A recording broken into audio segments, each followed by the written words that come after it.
can get this party started. We're waiting for Duane, but he'll be around. He's visiting with some. Here he is. Come on over here, Duane. Come on over here, Wayne. How you doing? Great, man. All right, what the Got a chair? Talkback really is for people to. We need a chair for He's Wayne. right over here. It's for people to ask questions of anyone here. Duane Eubanks and Erin Fleming, who started it, myself, who wrote it, and Charlie Rice, who's kind of like the inspiration for the whole thing, who is the last surviving member of the actual Downbeat. That's him in the photo right there with red rod. Where was the Downbeat? They cut me off, I told you. Yeah, 11th and Ludlow, right around the corner from the Earl Theater On 11th Street. on 11th Street. Okay, so questions? Okay, good night. How did you pick this guy to be in the play? And how did you write it? How I wrote it was I did a year's research on everything that had been written about Dizzy. I looked at every interview that he ever did that I could find on YouTube, and copied down all the cool quotes. And then I really got into his book, To Be or Not to Bop, by Al Frazier, which was his autobiography, and especially the section about Philadelphia and the Frankie Fairfax band and everything that he had gone through. So I picked Erin because we had auditions and he was the best one. Good choice.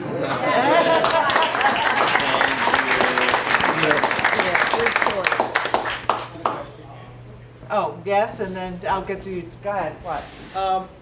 I was wondering if, doing your research, did you discover how significant Philadelphia was to the music, the contributions to jazz and bebop, the people that came from Philadelphia and then became world famous? Did you?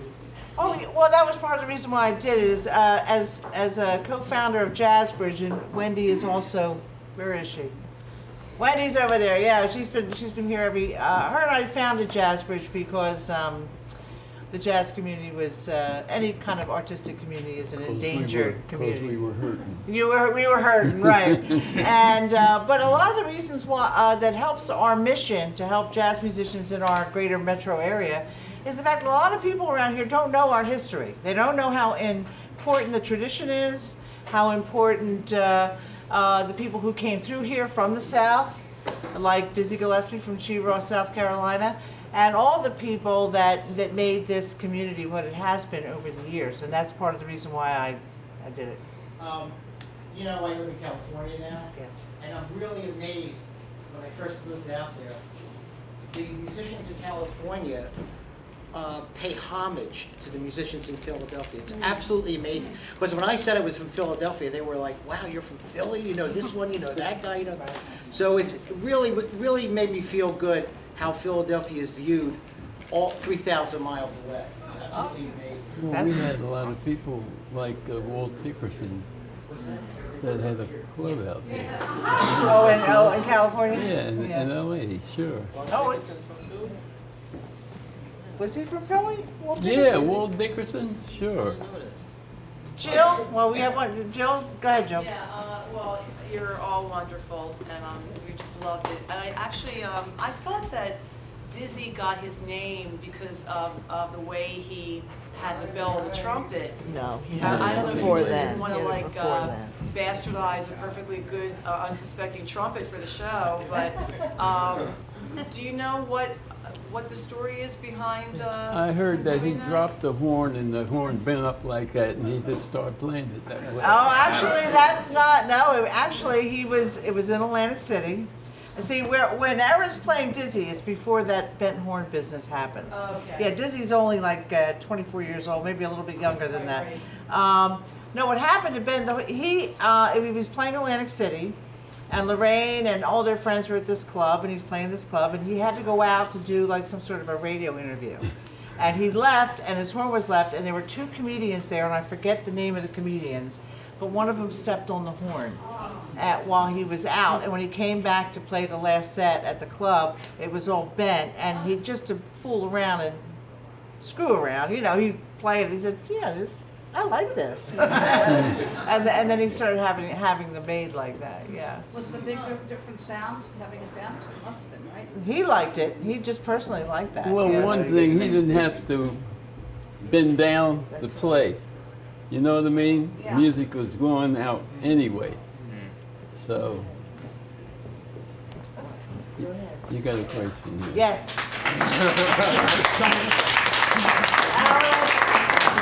Thank you all because it was great, but I wanted to ask Mr. Rice, what were your years at the Downbeat? What's he He say? wanted to know when you were at the Downbeat. What were the years? Oh, From when to when? say 1944, 45, 46. Because I was a regular in the Downbeat from 46 on when I was old enough to drink. Yeah. But it was Al Steele, Al Steele, Harry Jim. Lopez, Percy Heath, and Cicchini. Chicky? No, yeah. Chick gave me the job. Yeah. Chick gave me the job. He went with Charlie Venturi, Yeah, and he gave me the job. He said, Charlie, why don't you take this job? So I grabbed it. I was glad to take that job. Because you used to hang in there all the time anyway. yeah. Charlie Ventura hung in there, so did Red Rodney. Yeah. Where did you learn how to play? Me, I was a tap dancer first. With their mom? And I saw they used to have a lot of little shows around Philly. And they were beginning to drive. Anybody know the Roseland at 54th and Arch? It's actually Udell and Arch. It's the next little street. It's what, yeah, it's all. Well, we used to all go up there and play. Me, Philly, Joe Jones, all of us used to go up there and sit in. And the drummer, he learned me a lot of stuff, or he let us play all the time. So I started from there. So you grew up in West Philly. Did you grow up at 57th and Haverford? I grew up at 58th and Cherry. Okay, yeah. Cherry ran right into my house, right? We was right on 58th Street. You had a question over here? Yeah.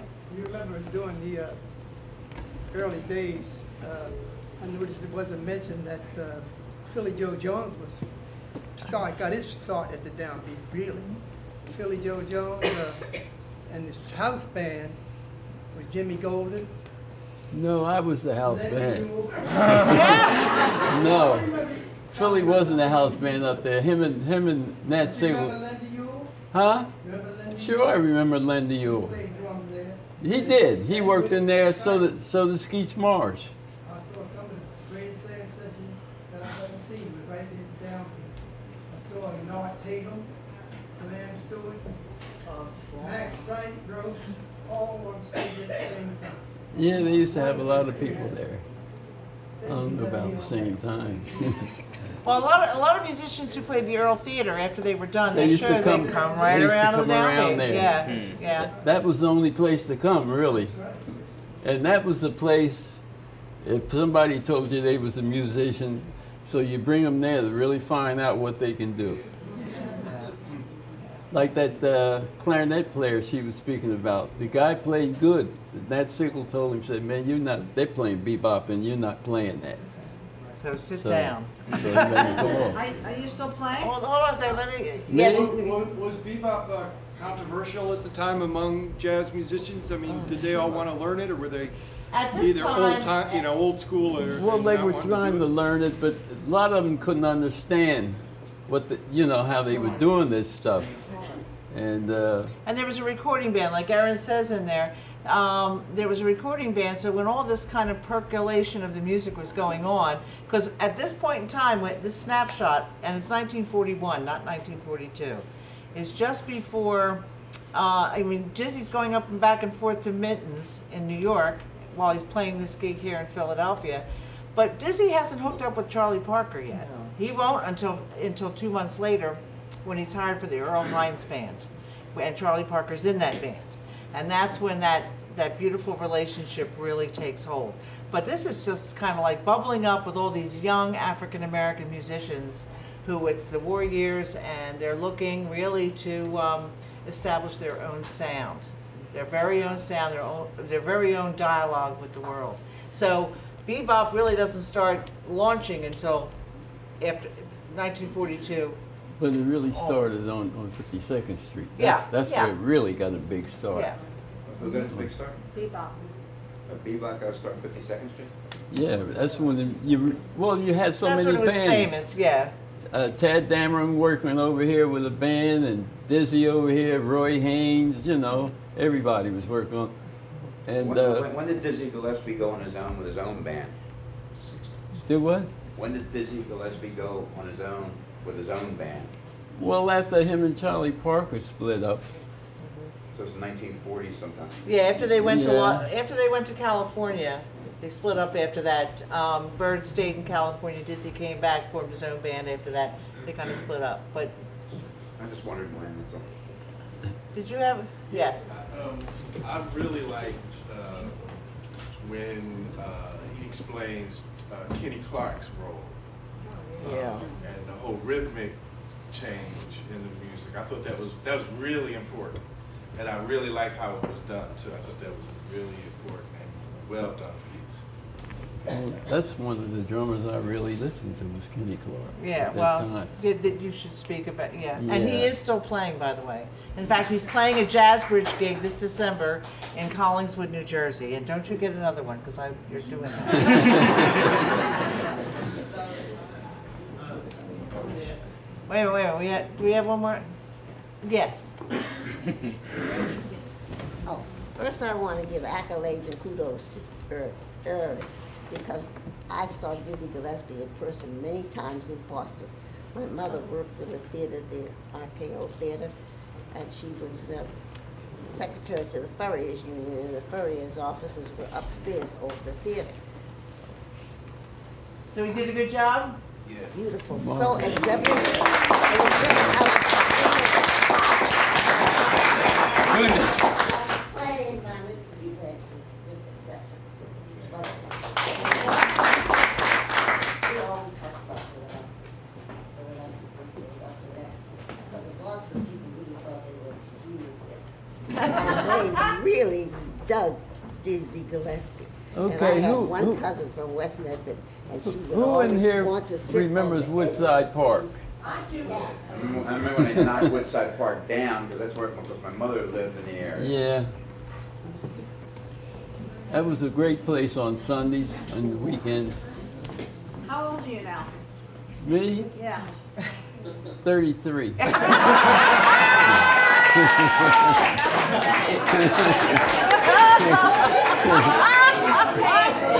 Those are his daughters. Oh, God. We have another question over here. How did you decide when to cut it off time-wise? Was it based on the Philly roots?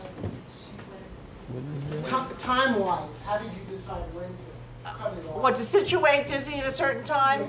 Well, part of it was the PIFA, the folks at the Philadelphia International Festival of the Arts, when they called for proposals, they said, we're going to do a time machine this year, and we want you to come wherever you could go. If you had a time machine, if you could go anywhere and at any time, where would you go? So I figured, well, where would I go? I'd love to go back to the Downbeat in 1941 when Dizzy had a gig there. And so I sent a proposal in, and Jay Wall called me and said, okay, we've chosen your proposal, and I almost had a heart attack because I hadn't done anything about it. Yeah. So How much time did you have to do it? it took me about, I guess, around 10 months, 11 months to do the research and get it all together. Did you tell them we're going to go try to look at the Downbeat one day? Yeah, we are. We're going to go and look at the Downbeat, and go, it's still there. And really? Yeah, it's still there. It's not a club, but it was an upstairs club. What was the club on the downstairs? Oh, it was Sand something? God, what did I told you what it was. I know, and I know what it is. I forget. But I think it was the Willow Bar. the Willow Bar. That's Right. it. That's right. Yeah. And but anyway, that time would just seem to be perfect because it was right on the cusp of that particular moment in musical time that was jazz. And one thing you can't forget is during the war years, you had African Americans fighting in World War II, and they were fighting under the double V: victory overseas and victory at home over racism and everything. So these young guys coming up with the music out of the big bands like Dizzy, they were talking new shit, as Erin said, you know, and what their new shit, the new way, was very difficult to play, and they meant it to be difficult to play. So it's important to keep in mind. Yeah. A very minor point. Nat Siegel, who owned and ran the Downbeat, later became Jerry Blavat's manager. Really? Oh, I didn't know that. Jerry Blavat's manager? That's absolutely. I just saw Jerry Blavat's not too long ago in New Jersey. Well, you would have a lot in common. You could talk about Nat Siegel. Yeah, yeah. Yeah, Nat was a very good club owner too. He loved the musicians. Never checked your age card. Huh? Never checked age cards at the door. No, but that's what did us a lot of harm. The policemen started coming in there, grabbing the kids that, you know, were underage. You know, when you start the police running the place, what you do is disperse, get rid of the crowd. I don't care if it's, and the Downbeat was a clean place. There was nothing bad going on up there, you know? Was it integrated? Yes, right? in fact, it was the only integrated place in Center City, Yeah, and a lot of the reasons why they were harassed by the police what was the police because of would that. harass them all the Yes. time? And they used That to went come on in in, Philadelphia all the they time. couldn't believe it. They look at everybody on the stand, what the hell is this? You know? You know, so. Wait, we have a question over here. Hold on, go ahead. I just wanted to remind you that you see Charlie right there. See how dapper he's been. He always was that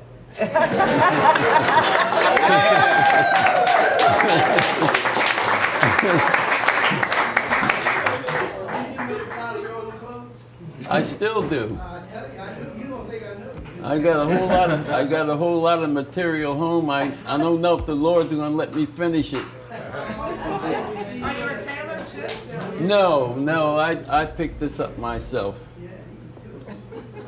See, I made a cowboy suit for myself when I was about 6 years old.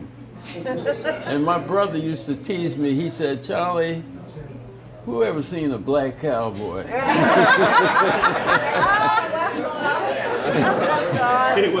Yeah, but he used to make me so mad.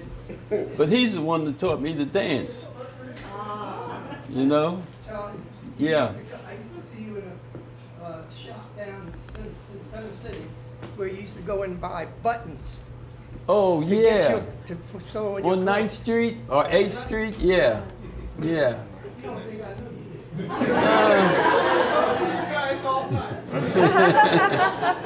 Can I make a point on the other, from 1937 on, the other integrated jazz club was the Jam Session, 17th and Ramsted. Fats Wright was That's the Billy piano player. Kreshmer. That's Billy Kreshmer. Billy Kreshmer, Yeah. Fats Wright was Yeah, the but house piano man. that was a Dixieland. That's a Dixieland. Yeah. But they always had a couple of African-American musicians on the bandstand. I worked in there once. I couldn't make that. Billy Kreshman, he would be playing, and he'd tell the bar, drink. Yet people making them buy a drink while he's playing. That's true. That's true. That's true. See? All right, we have time for a few more. Yeah. Yeah, Mr. Eubanks, just wonder what this meant to you to be having an opportunity to play this. Sure, it was, well, when she called me, you know, I was naturally, I've never done anything like this. I mean, I've done some theater in a pit band. You know, I was behind the screen or underneath the stage. You're hidden. You're hidden. I was hidden, reading parts with a tuxedo on. Why did they make us wear a tuxedo? You're gonna see us anyway. But, anyway, so it was a new experience for me, and you know, it was a challenging thing for me to do. So I took the We opportunity. did it very well.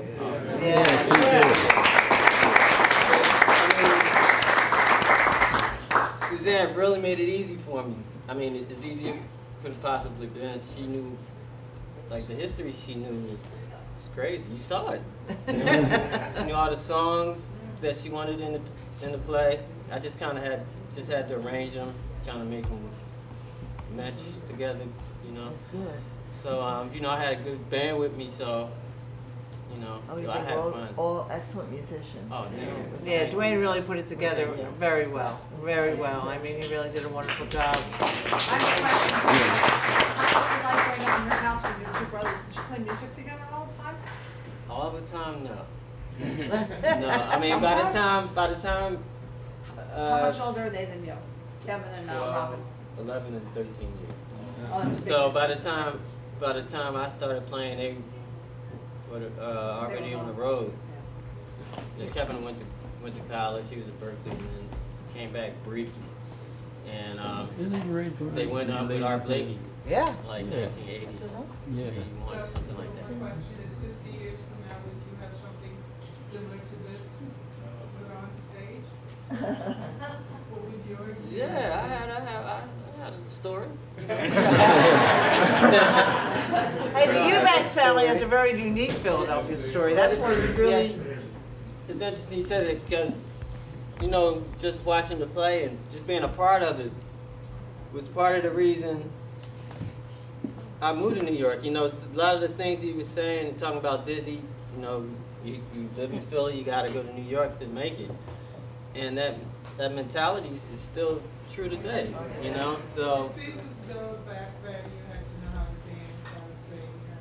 Yeah. What do you have to know how to do to be part of this big scene today? Well, what I need to do is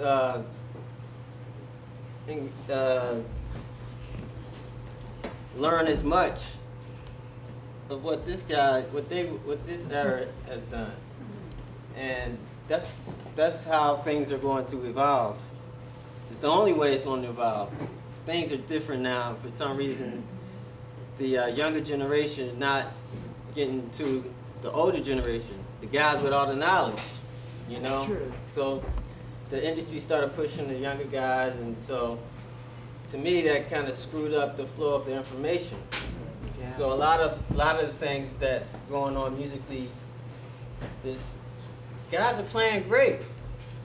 I mean, to me, just my opinion, this is something missing, that the history and the feel, the love for the music, the love for the art form, and that, you know, you can't learn that. You have to experience it. You have to talk to these guys that have lived it and did all kinds of things.